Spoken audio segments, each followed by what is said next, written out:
Thanks very much, Brian. Thanks for asking me to speak today. Even if it just was an hour ago. It's still a great privilege and I feel very honoured. So I've written down a few lines. I won't keep you long. I've heard a couple of stomachs rumbling out there. So the first thing I'd like to talk about is fornication. Sorry, that was meant to read, for an occasion such as this. It's very important, I think, for Kennedy to soak in the moment of right here, right now. You're surrounded by so many loved ones, I mean your friends and your family. They've all travelled here today to celebrate in the love and the commitment that you've made to one another, and I just think it's something very special, especially seeing as it's like a Thursday.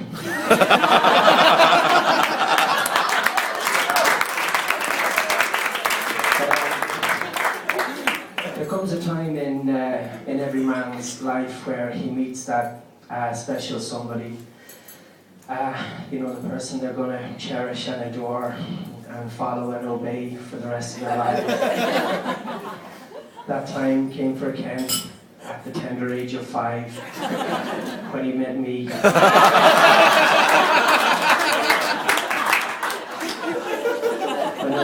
Myself and Ken we went to the same primary school together. We were in the same class in secondary school, and we even picked the same course in college together. So you can pretty much say we've done everything together. And here he is tonight, marrying one of the beautiful Power sisters. So on that note, to keep the tradition, just want to point out that I'm currently single.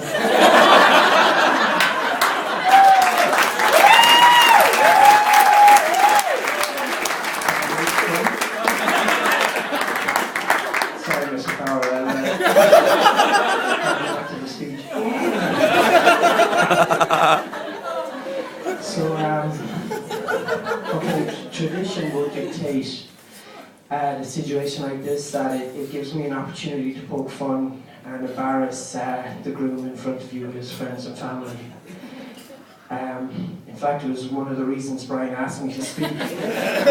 was because he said that if some of the stories he wanted to say about Ken, he'd get in a lot of trouble with his family. But he assured me that I get off scot-free. But you can sit easy, Ken, because I'm not the type of guy that's going to take a lot of pleasure out of seeing you squirm. I'm sure nobody here wants to see you be dragged through the coals and stuff.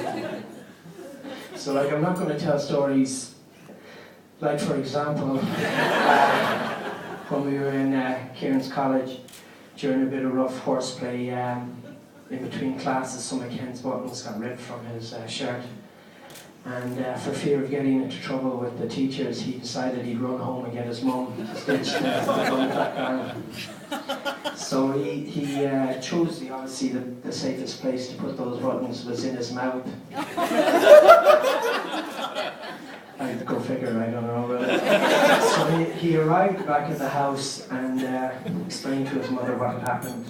And to his horror, discovered that he'd swallowed the buttons.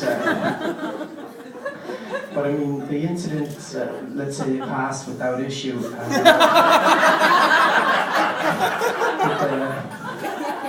a little bit of a rinse and a stitch. The shirt was back to as good as new. But I mean, it was a stressful time for Ken. I mean, we were doing our leaving cert that year.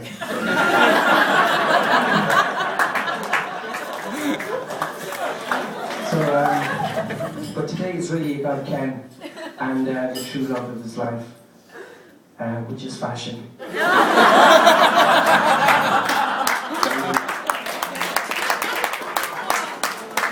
Those of you that know Ken know he takes great pride in his appearance.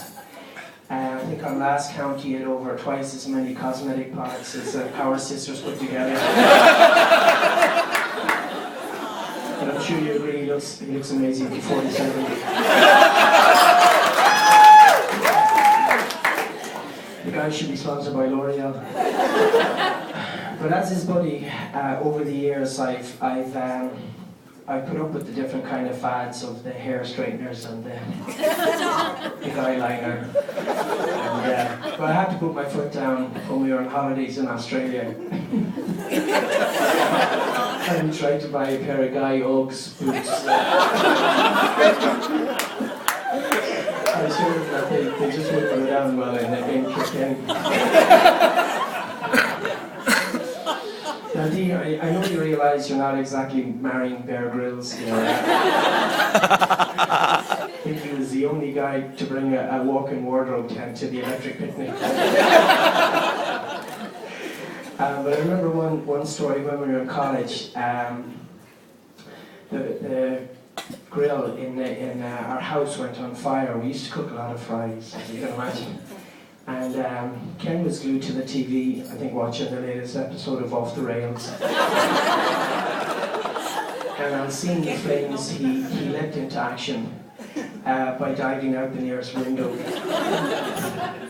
And he let out a scream. I suppose that could only be described as a cross between a banshee's wail and the noise that you'd expect a group of 10-year-old girls to make if Edward walked into the room. But now to say a few words about Dee. Dee is an absolutely fabulous lady, and I'm sure you all agree she looks stunning today.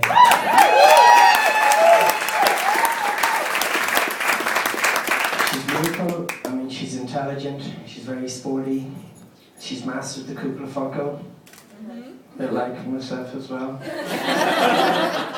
The Spader Lynn.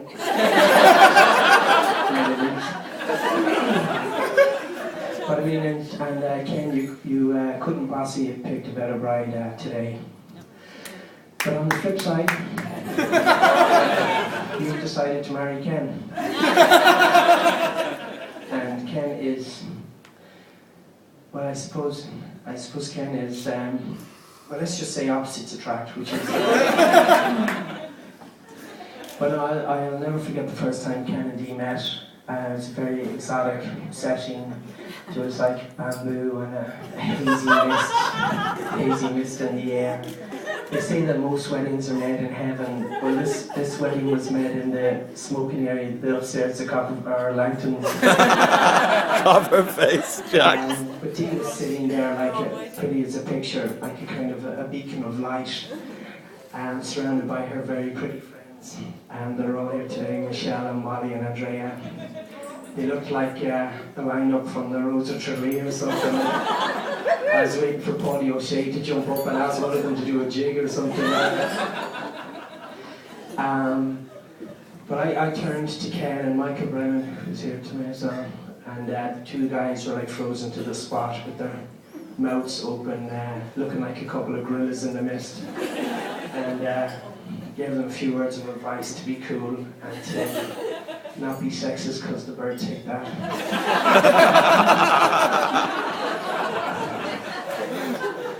But Ken and Dee, they hit it off immediately. I mean, even Stevie Wonder could see the chemistry between the two of them. And they've been, I don't know whether it was like Dee's, her caring, nurturing side, which led her to choose a career in teaching, that kind of drew her to Ken's, say, vulnerable, academically challenged side. But I mean, they've been inseparable since, and I've never seen him happier. He's a good man, Ken, and he's been a great friend, and I know he'll make a wonderful husband. So it now gives me immense pleasure to ask you all to stand once more and to raise your glasses for Ken and Dee.